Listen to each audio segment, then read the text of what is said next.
Kirk, thank you. Uh, Gus, your last answer, in my opinion, is a great segue to at least share a few comments on what's on my mind. You know, being a person of color, being Black, being African American, it is a frustrating time. And I know Coach talked about hearing from his players and hearing from his coaches. He's heard from me too, and we've had a ton of great conversations, and have had conversations that we wouldn't have expected to have had. But it's made us closer and made us better. And I know that he's gotten closer with his players. And so too have all of our coaches. Last Friday, I guess on Friday, Gus, Bruce, and I got on the phone, and we're just kind of talking about the state of affairs in America and the civil unrest, and kind of how, really most importantly, is focusing on how the players are feeling, and that is, Black players, white players, everybody in between. And Coach Malzahn gave me the courage to put my thoughts together, along with all of our head coaches, and make a statement. And what I realized is everybody's looking for everybody else for courage, and I think we all need to spend some time and energy providing and helping others gain courage. And after visiting with our coaches, I had a much better appreciation of where they were coming from too. I think so many people think that this is a one-sided conversation or a one-sided listening tour where white America needs to listen to Black America. It's both. Black America needs to listen to white America also. And there are some conversations that opened my eyes to the unique and different position that some of my colleagues are in. And so many people have told me, Allen, I don't know what it's like to be Black and be in America. And but I know that you're going through some stuff. And I said, well, I don't know what it's like to be white and being in America. And I know that you feel you're concerned and conflicted just like I am, but it manifests itself in a very different way. We ended up having an all-staff meeting yesterday. Yesterday was a very exhausting day. We had a town hall meeting, and we poured our hearts out to one another.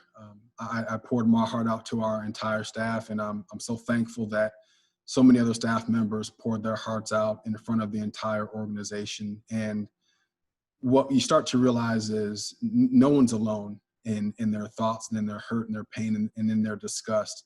And it just takes a few people to step out on that limb. And someone used the analogy of, if you step out on that limb, more than likely someone's going to step out there with you. And that's what we've seen so far in our athletics department. It makes me feel good that we can have really difficult, uncomfortable conversations and grow from them.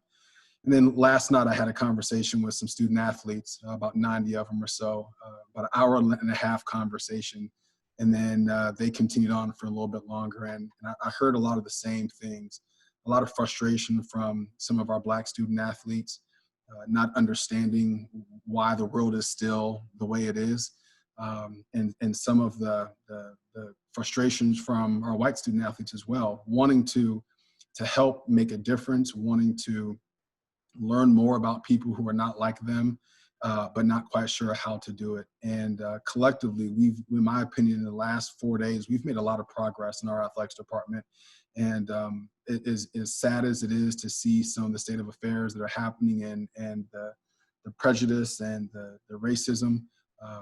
I feel very comfortable and confident that our department is coming together, and the Auburn family means so much more now to me over these past few days than it has these past couple of years. Alan, this is Phil. With Coach Dye passing away, you look back to when he first came here, he hired the first 2 African-American assistant coaches that had ever been at Auburn. And that's almost 40 years ago. Is it hard sometimes to not focus only on the terrible things we've all seen and encourage these kids to also look at how much progress has been made? That's a great question, Philip. Is it hard? Yeah, it's hard. It's hard because and I'm speaking for myself, and some of what I see is there's such pain and such frustration. And I think as these raw emotions start to settle a little bit, I do think that we'll have some more conversations about the progress we have made. I was on the SEC AD's call this morning, and each AD went through their personal experiences and what they're dealing with right now, and then from the departmental perspective. And one AD in particular had made a comment about how much things have changed in our industry. The fact that I'm here as the AD at Auburn, we've got Candace Story-Lee, the AD at Vanderbilt, and each of my colleagues addressed directly and head on the fact that they want to see change, and not just change over the next couple of days, but like sustained impact, because what we do is we serve our student athletes, and they are committed to making sure that we create a better world for the future generations. Allen, you're a sharp dude. You're also kind of a private guy. I mean, you don't necessarily get out in front of the cameras a lot. Talk to me about the video that you put out the other day, and just kind of, was it tough for you to kind of sit down in front of a camera and articulate all that stuff? Because again, you're pretty private. Yeah, I am. Thanks, JG. Yeah, I am a relatively private person. I would much rather prefer be behind the scenes helping people be successful. And like I said, Gus gave me, he pushed me over the edge and gave me the courage to do that. One of the things that I think I knew, but I didn't know until I heard it, was in having conversations with every single one of our head coaches at the end of our discussion, and it was a two-way discussion. At the end, they said, "We're behind you. We support you." And that meant the world to me, because it's a very difficult position to be in, as not only as a leader taking a leap into a social space, but to be Black in doing so, and to do so from the southeastern portion of the country. But I needed that courage. And I think what you saw is other coaches wanted to step up, right? And they wanted to do something and share their frustration and their disgust, and staff did too. And if you look at our department, you'll see more people are engaged in wanting to make a difference. And it wasn't difficult, to answer your question directly. It wasn't difficult for me to make the video per se. It was so difficult for me to hit send. To hit that send button, I was full of anxiety, because even though I knew I had the support of our coaches, I didn't know how the rest of the country was going to react. And I've gotten so many emails, so many positive emails from members of the Auburn family, from members of our industry, and from people that are kind of on the periphery. And you start to see that more and more throughout the country. And so I'm thankful that people recognize that we need to make some change, and the fact that people really want to. Allen, it's kind of a silly question, but can you just explain in your own words why you guys participated in the blackout post today on social media? I mean, it's kind of a no-brainer, right? Yeah, it's we need to come together as a country, and we need to demonstrate that we have the courage to step out and share our thoughts on what's wrong. As I was sharing with a few people in just conversations, we know what's right and wrong, right? Someone having their knee on someone's neck and killing them, that's wrong. We can all agree with that. Part of the challenge which makes things difficult is trying to explain how we got to this point, and then how to explain how we move on from this point. That takes a lot more effort and a lot more work. And I'm glad that our staff is committed to doing that. Allen, when those kind of messages, come from the top, come from you, from the program at whole, do you feel like that encourages a lot of these student athletes to find their own voices and express their thoughts on all these matters? Maybe. I mean, I guess in talking to them, they were pleased that leadership, whether it's Gus or whomever, whatever coach, I think they're happy to see that their coach recognizes and acknowledges some of the pain and frustration that they're going through. But I think we're all just somewhat relieved that more people are recognizing what's been going on for quite some time and want to help make a difference, and make a difference in a positive way. Allen, what's the time frame for athletes in other sports to return to campus? Yeah, it's funny that you asked that. When someone asked Coach Malzahn about something COVID-19 related, and I'm like, what? I had to switch my brain for so long that I got to get back into that also. And I think that's one of the challenges is there's a confluence of events that have occurred that our plates are only but so big, and the challenges that we're all facing as Americans and as global citizens are starting to mount. And so what was once really, really important kind of becomes not as important. And thinking about return to sport it is very important to us, and we want to make sure we do it the right way. And we want to do so within context that there's other things that we have to navigate and move around on our plate.